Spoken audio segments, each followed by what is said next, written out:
just this one podcast.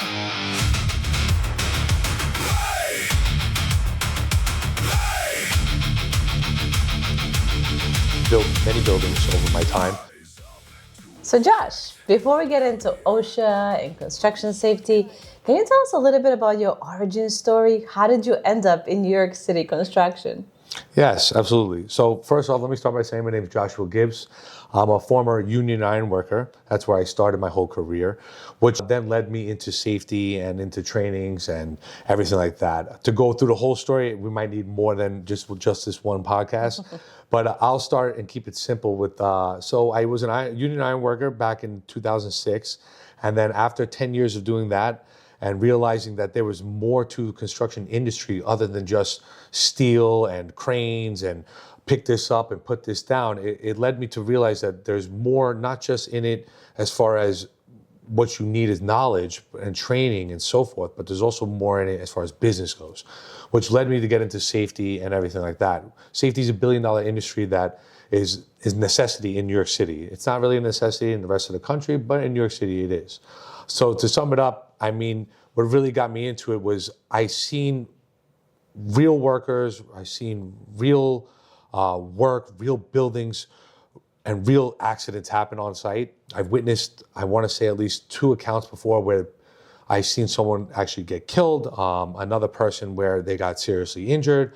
I've seen where machinery has broken, machinery has hit into people. I've seen minor accidents and everything like that. And that really pushed me into wanting to get more into safety because I was seeing that there wasn't a huge flaw in getting the job done or completing a project. There was a huge flaw in doing it in a safe manner. And with safety being $1 billion industry, it really pulled me to it saying, hey, maybe this is my calling. Maybe I need to get in this and I could do more for someone, not necessarily in their pockets, but maybe save someone's life in a sense. And that's what led me to start building Compliant Solutions, which is the #1 safety and also construction company in New York City. I built many buildings over my time.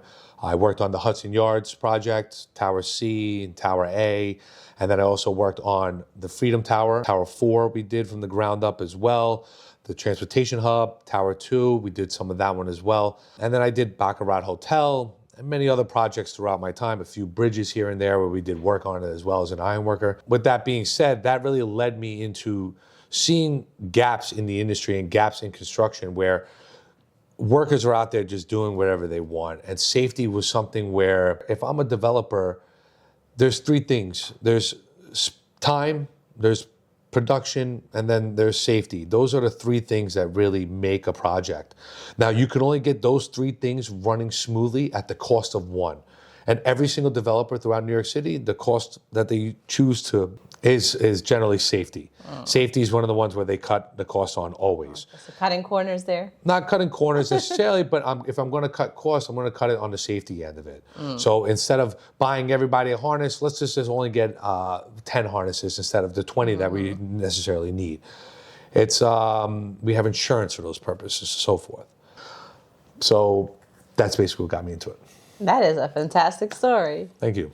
So Josh, was there a moment where you're on the job site and you're looking at everything and you're like, wow, this work actually matters. Like safety is so important. What was that moment of realization that this is the important part of construction? I want to say it was when I was on a project. It was an accident that had happened. I witnessed 2 guys falling out of a man lift, so to speak. They took the man lift up and everything was fine. They had harnesses on, they had the hard hats on, everything was brand new. They looked like they were doing everything they had to do. We were down in the yard right below them. We could see them working over underneath the first floor. The first floor was 40 feet up. And as they were working, we heard like a boom in a sense. And then next thing I know, I see 2 bodies falling out and falling about 30 feet straight to the ground. The one man, when he hit the floor head first, he was done. The other guy, there was a moan from a human that you never want to hear, of a human in pain in a sense. He later on died at the hospital. So it was really after witnessing 2 people die right before my eyes, in a sense, even though one lived and later on died, that really made me change my perspective on this whole construction industry. Not to mention, a month before that, there was a worker working on the night shift, and he was a surveyor of some sort of engineer, and he actually fell through, it was on the canopy system, he fell through one of the gaps on the night shift, and then he passed away. He fell 16 floors to his death. It was seeing the accidents happen that really, I guess you could say, opened my eyes to it. And it made me realize that all the hard work that you're doing, and also, don't get me wrong, sometimes guys are having fun on the job, not necessarily partying, even though there is partying going on the job. There's a lot of looking the other way when it comes to safety. From the worker, from the safety people on the job, from the developers, the general contractors, everybody. And it's one of those things that over the years, New York City has really tightened up on purposely to try to get a grasp on everything before it gets any worse than what it is. And that's what really pulled me into the industry and made me want to get involved. And I got into the business right around the right time. It was around 2017, 2018 is when I started to make my transition, which led into a big boom around 2020, pre-COVID.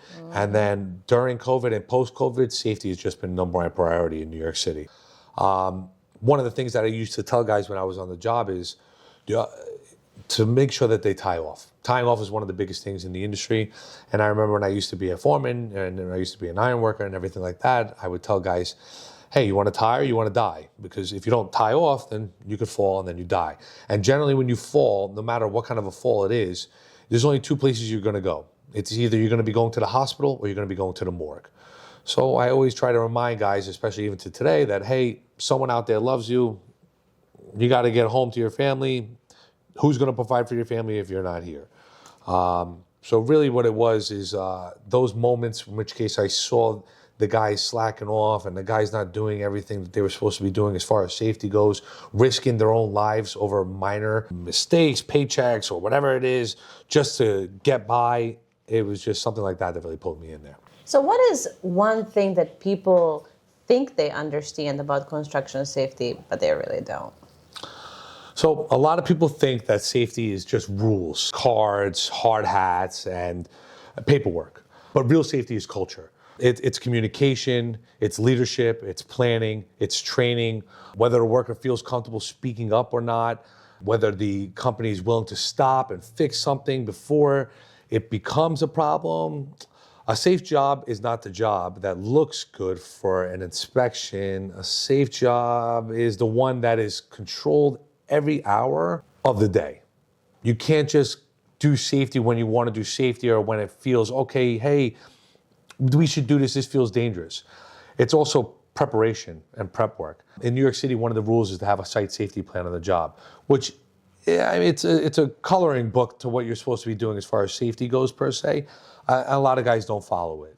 At the end of the day, real safety comes down to culture. I can train someone how to tie off and tell them what they have to do and when they have to do it, but I can't be up there with them to force them to do it. At the end of the day, that comes down to culture. And sometimes it's hard to break bad habits of someone who is used to not doing it. And a lot of the lines that I get, especially today, is, oh, I'm a professional. I don't need to do that. I know what I'm doing. I've done this for years. I never got hurt. Yes, until you make that one small mistake and then you do, is generally when they learn their lesson. So one of the things that people don't understand is that it's culture and it's not so much just an OSHA card. So it goes beyond checking that box, that pre-task meeting or having that one thing. It encompasses everything, especially the mindset that the workers have on the job site. Pretty much, exactly that. It's all culture. At the end of the day, their day-to-day actions and what they get into accustomed of doing is what's going to keep them safe and keep them going home. But if they're used to cutting corners and they're used to not doing what they're supposed to be doing or what they've been trained to do safely, then it's only a matter of time before an accident happens. The trainings and the safety guy on the job and everything like that, all those are just preventions put in place to try to prevent something from happening. But generally, at the end of the day, like I said before, it comes down to the person and it comes down to the culture of how they want to work, what they do for work, and everything in that sense. So what are the most dangerous misconceptions that both workers and contractors have about construction safety? So, I mean, the biggest misconception I would like to say is I've done it this way for years and nothing has ever happened. It generally comes with a guy who's been in the business from, I don't know, 10 to 20 years. He's been doing it for a while. He does it every day in, day out. Nothing ever happened, which that mindset is dangerous at the end of the day. Another dangerous misconception is safety slows the job down, is what it is. A guy who has the job, he's getting given a task. And he's told by his boss, hey, I need you to go do this and this. Now the man, he goes to go do it. And then he's like, oh, well, I should tie off. I should be doing this. But if I do, then I have to stop. I have to reset up. I have to do this. Or, I have to set up this ladder here, but I have to do this instead first. To make it safer, I should do this and this. You know what? I'm just going to go ahead and do it. I'm not wasting any more time on safety. And that's one of the most dangerous misconceptions that people have is, especially with workers, is that, why are we doing this? To be safe? Well, just get it done. Just do it. Nothing's going to happen. You've done it before. Has anything ever happened? No. So then come on, let's go. And that's usually the misconceptions that the workers have, and then they'll do it. And then also the contractors as well, and even the developers, even down to the point. Nothing has happened. Oh, we'll be fine. Make sure they know what they're doing. Yes, and it just trickles down the ladder. One of the things that I noticed with safety is that it's usually A to Z. A being the beginning, and then Z being the accident. Generally how it happens, an accident, quote unquote, which there's no such thing as an accident because these are generally man-made decisions that cause one of these. So we'll say from A to Z, A being the point, by the time it gets to Z, Z being the accident, somewhere along those lines, somebody didn't do their job. Whether it was the factory that manufactured the safety product that they were using, or whether it was issuing it to the guy and him not being able or not knowing how to use it, and then the guy using it the wrong way or using it with negligence, so to speak. Or not using it at all. Causing an accident. I think it's a big, dangerous misconception that workers and contractors have is time, and then also it rolls up the ladder, and when it goes up the ladder, it turns into money. We don't want to waste money on that because it's going to cost us time, and time is money on our development. So which one do we want? We want to make our money and get the time, or do we want to waste the time, end up wasting money, but then we make sure everybody goes home safe? So in a sense, there's almost like this, they get lulled into this false sense of security that because nothing has happened to me before, I can continue in this type of reckless behavior because it hasn't happened to me before. That's one of the mindset barriers. Exactly. It basically alters, by them, how I like to say it is, you can get by, but you'll never get away. It's one of those things. They don't realize it, but they're just getting by. Oh, that was a close one. I almost lost my finger. Oh, well, I'll make sure never to do that again. You got by. But then you fast forward a year from now, the same person would be doing the same thing.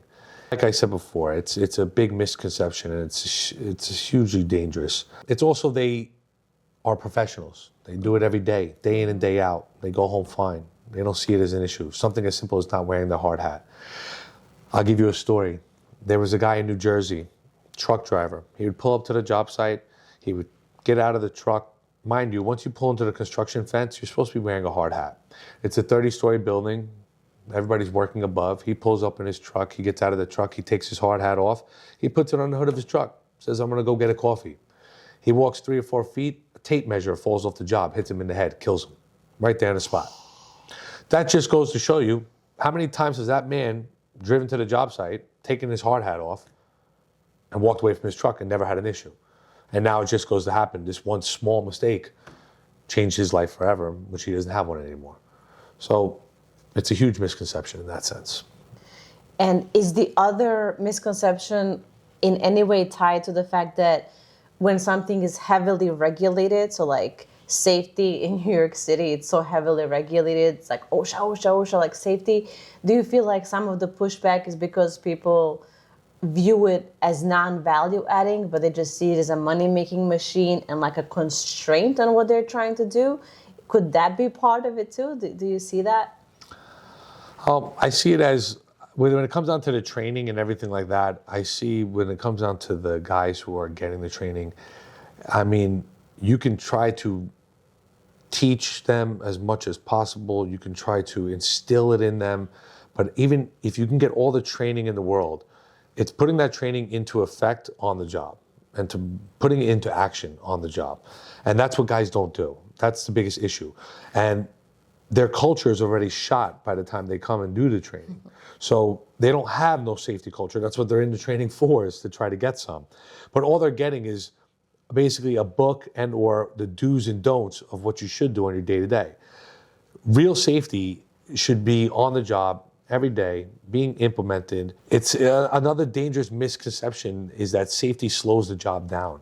I mean, good safety actually keeps the job moving because it prevents shutdowns, injuries, violations, delays, and chaos, in a sense. It keeps everything in order and organized. But the only way to do that is to change the culture. A lot of these guys don't have the culture, and then even after they get trained, they still don't have the culture. And then even if there's a site safety manager going around and he says, hey, put your hard hat on, as soon as the site safety manager turns the corner, the guy's taking it off again. It's pure negligence upon the workers for the most part, but it's also the contractors and developers and safety guys getting away with it, where it should be more of a zero tolerance thing, you know? Yeah, absolutely. Yeah. In New York City construction specifically, where are the biggest risks occurring right now?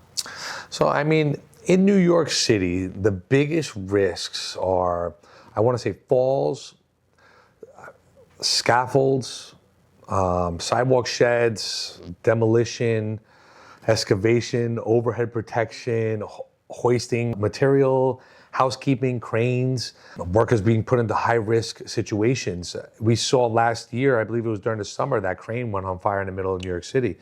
So that alone, I mean, shows us that New York City, to begin with, is tight quarters. Everybody's on top of everybody, no matter what you're doing. Pedestrian, neighboring properties, workers, construction, new construction, demolitions, excavations, the dog walking down the street, whatever it is.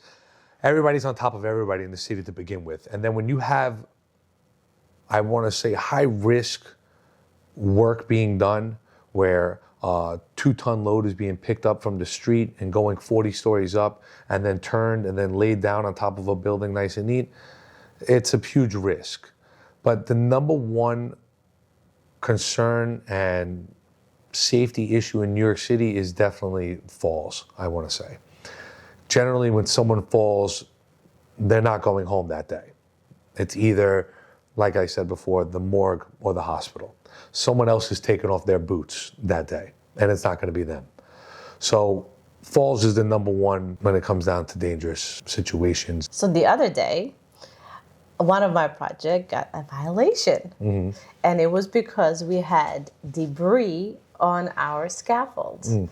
And it wasn't like, I guess the whole drama was about how it was just minor things. It was like nothing heavy that happened to be left on the scaffold, but we got a very serious violation. Mm-hmm. So sometimes the little things that we do that might seem not too important or not too big of a deal, like that measuring tape that ended up being loose and falling on top of the guy's head, whether it's a minor piece of plywood or something that's there, those little risks, can they end up having big impact? Or is this where we're just going a little too far with OSHA?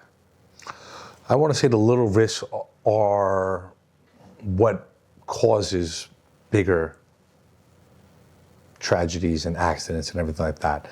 It's the getting by with the little things which will eventually lead to something big and terrible happening at the end of the day, especially on a project.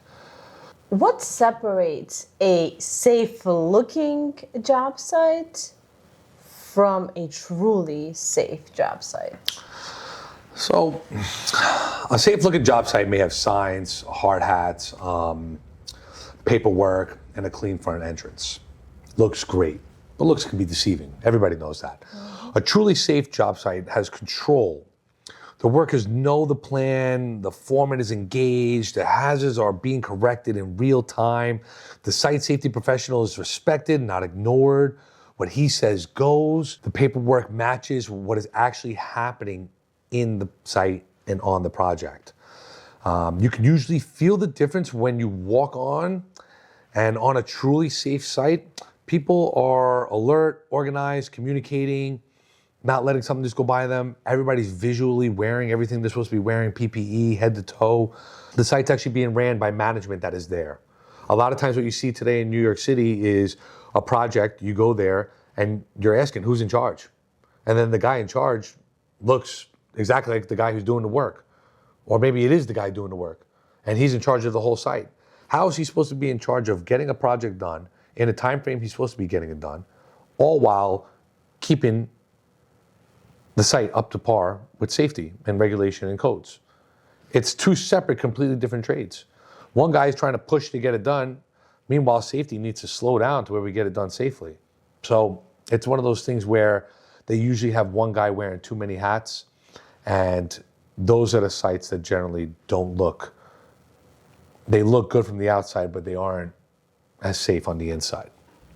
What would you say are the top 3 safety failures that you see happening over and over and over again? I would say the first is fall protection.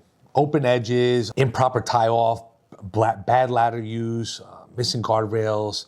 It keeps coming up time and time again on multiple job sites that I deal with. The second is poor housekeeping. People underestimate it, but bad housekeeping causes trips, falls, blocked exits, fire hazards, and general chaos. People can slip and trip. It's just the safe site is a clean site, is how I like to tell people. The third is definitely lack of communication. Workers do not always know when to say something and or what is happening next, who is responsible, what the hazard is even. I mean, a lot of incidents start with poor communication. If we don't have someone there leading, and that's why leadership, as I mentioned before, is one of the key elements to safety and also to construction and development in general. If we don't have someone there properly leading the workers, even the foreman, and the project itself to where it needs to be, then it's going to get lost along the way, and or it's going to be chaotic, and or it's just going to be people doing whatever they want, which is not what we want. You want the site to be nice, controlled, smooth, and believe it or not, by having a nice, controlled, smooth job site, safety won't be one of your time issues. It'll be one of your cultures that you stay with and continue with, and then therefore it'll help make the project run smoother. That makes perfect sense. You guys heard that? Stay Very important. safe. If you walked onto a job site and you had 60 seconds to assess risks, what would be the first things you would be looking for? First thing I would do when I walk into a job site is look up. I want to see what's overhead. Any falling object hazards, any facade work, any scaffold or hoisting activity going on. That's the first thing I would look for. Then I look at edges, openings, workers protected from falls, because like we said, falls is one of the number one issues. Then I would be looking at maybe access and egresses. In case there's an emergency inside the building and guys need to get out, they need to have a clear, safe, proper access to go in and out of the building. Nothing that they may slip, trip on, fall on, or hurt themselves with. Then I look at the housekeeping and worker behavior. Are people rushing? Is everybody doing what they have to do? Is there someone cleaning up after they make a mess? Are workers wearing all their proper PPE and so forth? So those are generally the things I look for if I had 60 seconds on a job site. That's a lot of things in 60 seconds. It's tough. With safety, it's really, our job is to observe and report. With me, I take it a step further. I don't just observe and report to who I need to observe and report to, but then I take it a step further and I give a breakdown onto the guys on the site, why it's important, what's a necessity, and what needs to be a controlled zone and so forth, and why we need to do this and why we need to do that. And at the end of the day, it boils down to me just asking them, hey, do you want to go home or no? And then generally them saying, yes, I want to go home. So then let's clean it up, because this will prevent you from going home if, God forbid, something happens. But this practice, which is fantastic because you're taking time to do real-time training that's relevant to what is happening in the moment, but do you feel that most safety professionals take the extra time to do that and to create their real-time experience and growth? Or do you feel like it's more of a checking the boxes, observing and reporting? So in today's world, I want to say it depends on the safety culture of the safety professional. If the safety professional takes his job serious and is there for more than just a paycheck, I mean, everybody's there for a paycheck regardless. But if the safety professional takes his job serious and really cares about and is passionate about what they do, then I would say it's more than just checking a box. And the more safety cultures I can instill onto workers, I try to every day with everybody who I come in contact with. The only problem is I can't be everywhere at once. Even though I am the greatest person in the world when it comes down to safety, not everybody can have me or afford me. Of course. But with all seriousness, the safety manager, he is the example of the safety culture that will be instilled on the whole job for the whole life cycle of the project. So if the site safety manager or site safety coordinator or site safety superintendent has poor culture and is just there checking boxes, then so will the workers. So it starts there, right? That's Exactly. such an important point. A lot of people take OSHA classes to check the box because it's required for compliance reasons. What are those people missing? They're missing the whole point. I mean, they're missing the whole point of what they're there for. The OSHA card is not supposed to just get you through the gate. It's supposed to make you aware of hazards and make you aware of what can hurt you or get someone else hurt at that. When people treat training like a box just to check, they walk away with a card, yes, but not the mindset. That is where the industry fails. The goal is not just attendance, the goal is understanding when it comes down to OSHA. Fantastic. So don't just go to the training so you can say you have a card. Really think about it and its impact on you, on your life, your family, and people around you. Because sometimes when we're not embracing or embodying that safe culture within our behavior, what ends up happening is other people can get hurt as well. So it's not just about self-preservation, but it's also about everybody that's in the vicinity. Exactly. So if I'm working overhead and there's people below me, whether it's a pedestrian or even another worker, and I'm not doing my job carefully enough, and I'm not taking the precautions needed to prevent something from falling and or taking the precautions to catch something if something did fall, then I'm putting other people's lives in jeopardy. We've seen that one time with I believe it was one of the facades collapsed and a brick fell and it killed some lady in New York City. It goes to show you that right there that sometimes you could take all the preventions needed in order to prevent something from happening and still something might just happen. But generally it's the negligence upon the worker or something like that into where that happens. So it's when guys take advantage of OSHA in a sense. They take the training for advantage. And they don't take it serious enough. And that's a real issue. Absolutely. So what does real safety training look like when it's done right? So, I mean, real safety training, it connects the classroom to the field. And real safety training is day in and day out throughout every hour that the job site is active and open.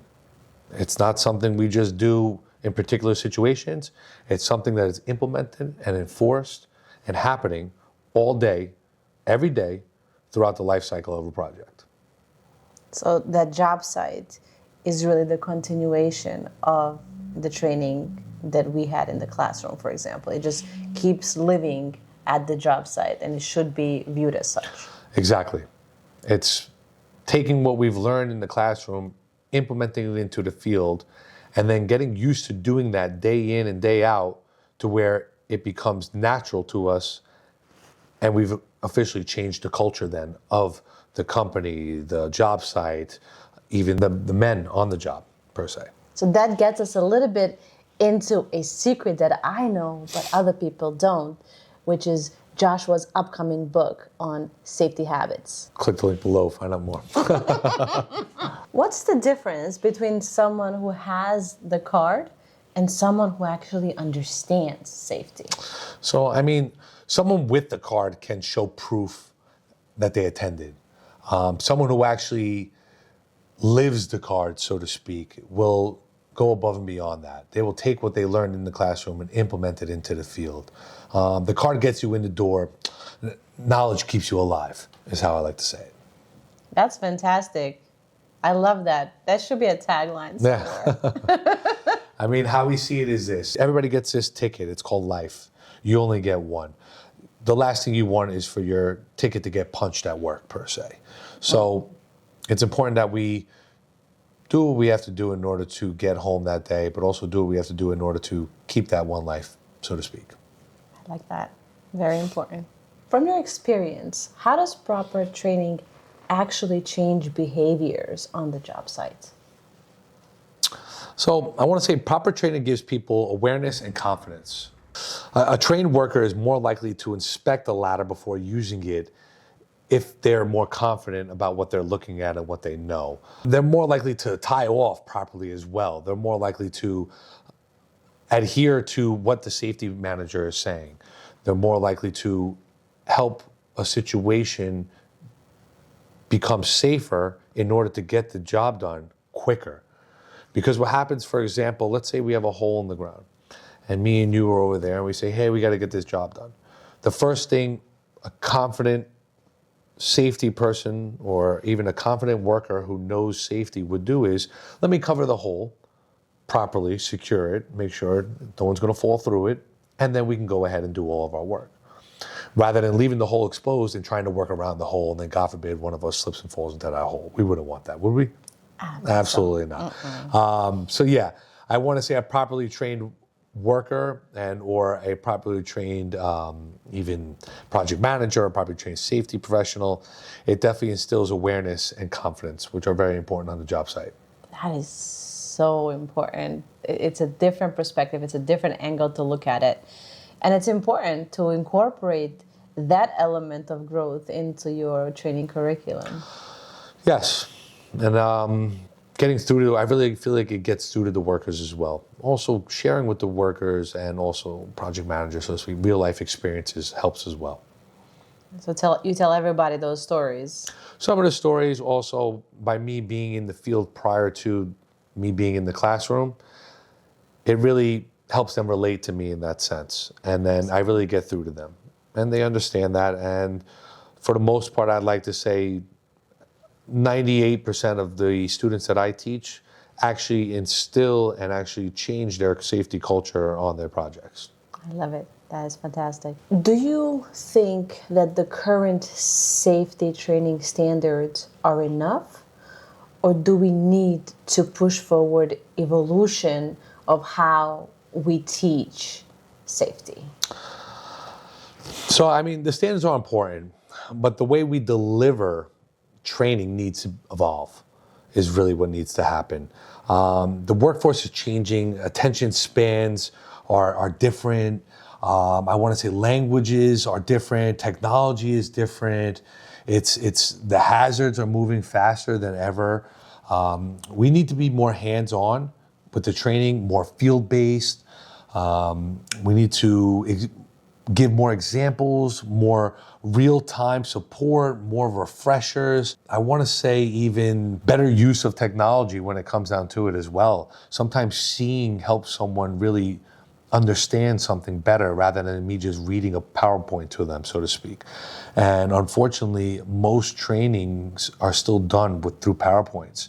There isn't too much practical parts of the training per se. And even if there is a practical part, when you get into the field, the situation that comes up and arises may not be nowhere near what you learned in the classroom. So now what is this guy supposed to do? He's going to MacGyver it and try to figure it out? And then in which case somebody might get hurt. Safety training cannot just be something you do once and forget it. It has to become part of how the company operates and how the job site operates and also how the worker himself operates. He literally has to change his culture and to be more aware of safety in general.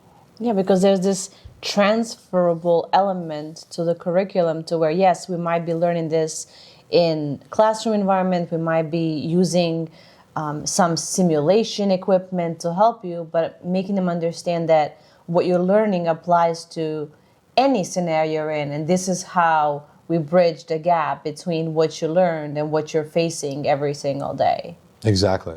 You're absolutely right. What skills are missing in the current construction workforce? And I'm not talking just about technical skills, but also behavioral skills and their application. I would say communication, accountability, leadership, and professionalism. I mean, a lot of workers can perform the tasks, but they may not know how to communicate risk or document an issue, lead a younger worker, how to do some things or how to think ahead, how to anticipate needs for what guys are going to run into on the job site as far as issues that may arise and so forth. The industry needs workers who can do the work, but also understand the bigger picture, the safety schedule, quality, teamwork, and responsibility. If they don't understand all those, then they're lacking in major necessities in their position of power and or their role on the job, especially if their job is to lead the job to completion. They're only shooting themselves in the foot by not having these skills.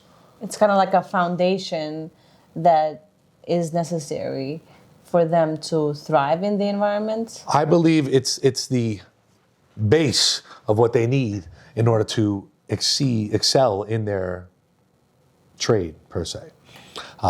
Without the strong points of having good communication, good accountability, good leadership, and good professionalism, you're doomed for disaster per se. Yeah, and it's kind of sad that within the construction industry and other industries too, for some reason, people are not focusing on setting that foundation for people at all levels of the organization, right? The frontline staff needs leadership skills just as much as the executive C-suite does, because they're actually doing it. They're the ones executing it, Exactly. right? They have to both have self-leadership and leadership of those around them. Exactly. I completely agree with you on that.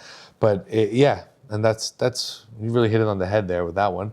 Good thing I'm wearing a hard hat. I know. No tools. But yes, it's definitely leadership, especially if you're in a position of leadership, then there's no reason why you shouldn't have the other skills to go with it. And that's what's lacking in a lot. A lot of times on construction sites, they just put this guy in charge and say, hey, you're going to be in charge of this, you're going to do this, you're going to do that.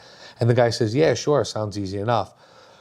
But then he doesn't think ahead. He doesn't anticipate needs. He overlooks safety. He overlooks what the issues the workers might run into throughout the process of them doing the job and so forth. At the end of the day, the fish rots from the head. So by putting someone in a position of leadership who isn't capable or lacks the skills needed to do the job properly, then it's only a matter of time before the whole thing collapses. Yeah, because they're the captain of the ship, and Exactly. They don't even have the captain's license, right? Pretty much. How important is the communication and leadership when it comes to job site safety? It is everything.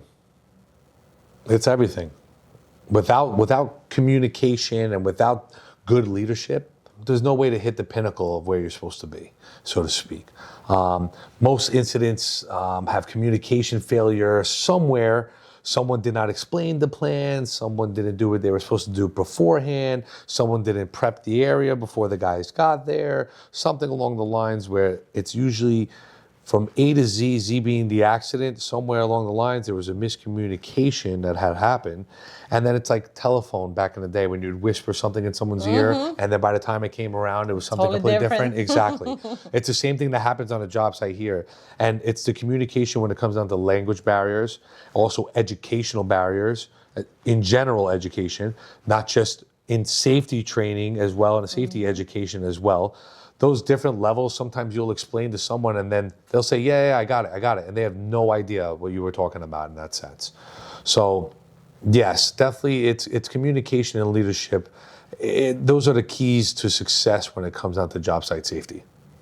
Fantastic. So, would you say that in a way, when you are communicating anything related to the job site, especially safety matters, do you see people implementing listening checks? We go over something now. What have you heard? What did you hear? Like, do we implement the recaps enough in the communication on the job site? So on the job site, they have this thing called a pre-shift meeting, in which case every morning, guys, they gather around. Usually it's per trade, and they do a discussion onto what activities are going to be being done today, what are the safety issues that they might run into, and so forth.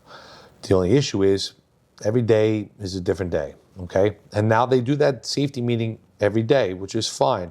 But what happens is throughout the day, sometimes scope changes, in which case now I have to do this. Oh, we have to stop working in this area, we have to go to this area. So technically what's supposed to happen is another pre-shift is supposed to go on before this new scope of work happens for the day. Mm-hmm. Generally it doesn't, because you know why? It's back to the time thing. We're gonna waste more time. We have to do another meeting again for what? What are we doing here? Meetings all day? What am I, a business guy? No, I'm a worker. I just give me the work. So generally what they do is they skip it and then they jump right into the work, which will be in a different area, doing something completely different, which therefore is means for disaster in a sense. And it leaves the workers really exposed to, God forbid, getting hurt or something of that nature.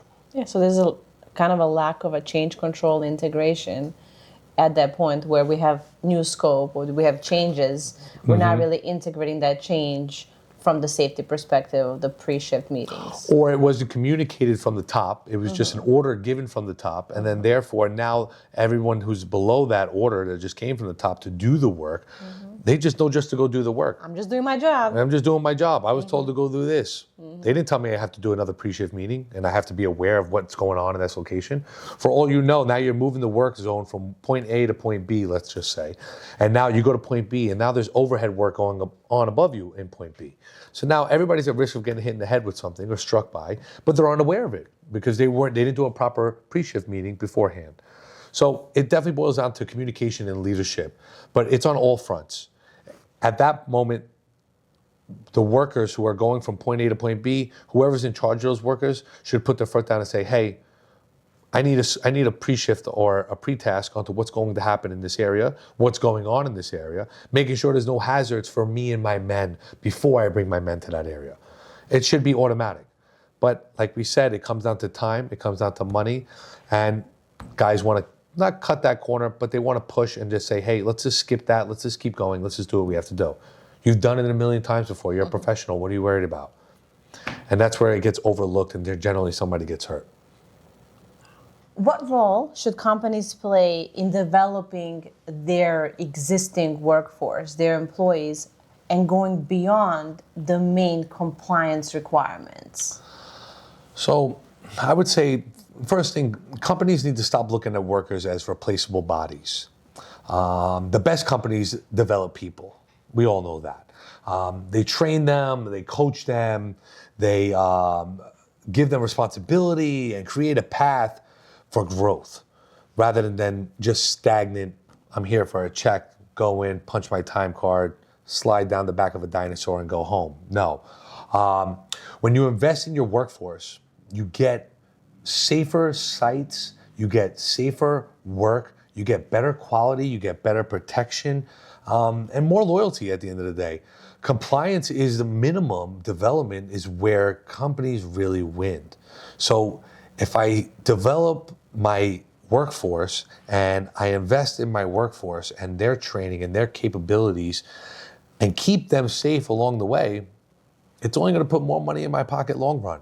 So short-term cost savings at the expense of somebody's life or injury ends up, those cost savings really are nothing in comparison to what companies could have if they focus on developing the employees and really investing in their overall growth. Exactly. If I invest more of my time and money into every worker that comes through my door, and I make sure that they are properly trained in their work, also trained in their trade, so to speak, trained in safety as well, all I'm doing is making a good player from my team and I can get longevity, more loyalty out of them, everything. Obviously, you have to pay the individual and keep up with that and so forth. But at the end of the day, by giving him a good, safe place to work at, it's going to make him want to return the next day. If I don't properly train him and I don't invest in him, and God forbid he gets hurt, or God forbid something happens to someone else on the job, or God forbid he improperly uses one of my machines and costs me $100,000 to fix it now. Something like that could easily happen as well. Now what? Now what? I'm gonna regret not putting in the time and money, which if you weigh it out is peanuts compared to what it could potentially cost you in the long run if something goes wrong. Contractors, we heard that. What would you say separates a worker who just shows up from the one that shows up as a leader on the job site every single day? I want to say a leader takes ownership. A leader really believes in what they're doing day in and day out. They don't just ask, what am I doing today? Or who do I have to tell what to do and so forth. The best leaders, I want to say, on a job site are not always the loudest people. They're the people who others trust. Meaning the guy who screams the most and yells at people telling them what to do all day, that's not particularly the leader of the job. It may look like it from the outside in, but generally the best leader on the job is the one that all the workers and even owners and developers trust the most. And in order to build someone's trust, you have to get my loyalty, you have to get my honesty, you have to make sure that all the dots connect, in which case make me feel comfortable to give you that, you know? Yeah, and I love what you said, because you said about the loudest person on the job site doesn't mean that they're delivering the most value, and doesn't mean that they are showing up as leaders. And just reminded me of somebody told me, a mentor of mine told me years ago, the empty cans are the loudest cans when you throw them down the stairs. Right? So it's like, just because you're loud, it doesn't mean that you're full of value, that you're bringing that value to the table, to the job site. So it's important also for us as leaders in construction industry not to overlook the guy that's quiet, but is showing up as a leader, because leadership can show up in a quieter version of a human as much as it can in somebody who is more outspoken. You're right. Can you share a moment when proper safety training and implementation prevented a potentially serious incident that could have occurred? So I'll give two. I've seen a lot on my job sites, and then also throughout my experience in general. And also I prevented a lot of serious issues and tragedies and accidents from occurring. We'll say one time we were making a pick with a crane. We were picking up, I want to say it was an air conditioner unit for a building. It was roughly about 5 tons, something like that. It was heavy, heavy load. And we properly secured the load. Everything was fastened, tightened correctly. And the load started to go up halfway, not even halfway, but as soon as it came off the ground a couple of inches, I noticed there wasn't another tagline on there. You're supposed to have at least 2, the more the merrier, but at least 2. 1 on each end of the load. So I informed the guys, hey, bring the load back down, put a tagline on there. Let's make sure we do this right. So we added the other tagline as we're going up, and we're bringing it to the top of the building. And as the crane is turning and making its way over the top of the building before it lowers down a little bit, and then eventually the one guy gets his tagline. And then the other guy happened to just grab his tagline. At that moment where he grabbed the second tagline is when a big gust of wind came and kind of gave the crane a little bit of a movement pull, in a sense, in which case it kind of made the pick itself and the load shift and spin a little bit. So by spinning a little bit, what prevented it from spinning was the 2 taglines and each worker being hands-on and holding them. I mean, I've seen situations where trained workers stopped work because something didn't look right. An opening was not protected. A ladder was set up wrong. Overhead work was happening without proper control implemented. So, I mean, that might sound dramatic and everything, what I'm saying, but that is exactly how serious incidents are prevented. The incident that never happened is the wind. So when you ask me a question, hey, what incidents did you do or you prevented? I don't know, because it never became an incident. I prevented it beforehand. So yeah, I mean, that is what good training does. It gives people the awareness and confidence to stop something before it becomes a tragedy. And if we're able to implement that into every single worker, we can almost expunge accidents from happening on job sites. That is fantastic. And it's super important because in manufacturing, we have safety elements that we say, okay, we call it stop the line. If something looks wrong, if something seems like it could cause a harm, any person has the right to say stop, right? Yeah. And we seem to need more of that in construction industry, to where if you notice something, you should be saying stop. We have to stop the line, because that's how we take a near miss and we make sure that it doesn't become that incident that takes somebody's life. Yes, but if I'm not aware enough to even realize of the situation of what's happening and what kind of jeopardy my life is being put into, or if I'm not confident enough to step up and say, hey, I don't want to do this. This isn't safe. We need to do something beforehand to make it safer for everybody. Those are the two main things that keep people from preventing a situation from happening. It's almost like when you see a bag on a train, you see something, say something, like the MTA says. The job site is very much the same. If you see imminent danger, you should say something to someone. You may save someone's life. Absolutely. On the flip side, have you seen what happens when safety is ignored? I mean, yes, and it usually starts small. A messy site, a missing guardrail, a worker not tied off, a foreman looking the other way, a foreman on the phone, a company rushing because they're behind schedule. That's 90% of the time is when it happens, is when the company's rushing and they're behind schedule. Companies generally make more money to be finished and completed ahead of schedule. So every company's pushing to finish a job ahead of schedule. Every day, every rain day, every time that they are down, it's money out of their pocket, so they want to make up for yesterday's lack of work, per se. But usually, then something happens, and everyone suddenly cares. But by then it's too late. Someone already lost their life. It's upsetting, but it's the truth, and it's a sad truth. But rules only come up, and rules only change, and codes only come up, and codes only change after someone has gotten seriously hurt by it and or lost their life. That's when it's like, okay, we need to implement a rule to make sure this doesn't happen again. And it sucks, because then we're developing a system based on bodies that have fallen. Yeah, so we're taking lessons learned, but we're doing it in a way that's reactive. We're not really proactively identifying those things. We wait until something happens. We say, what went wrong? Well, let's adjust it now. Well, we try, and I'm sure the building code of New York City, and as well as OSHA standards, they pretty much have it very airtight, I want to say, but it's never airtight.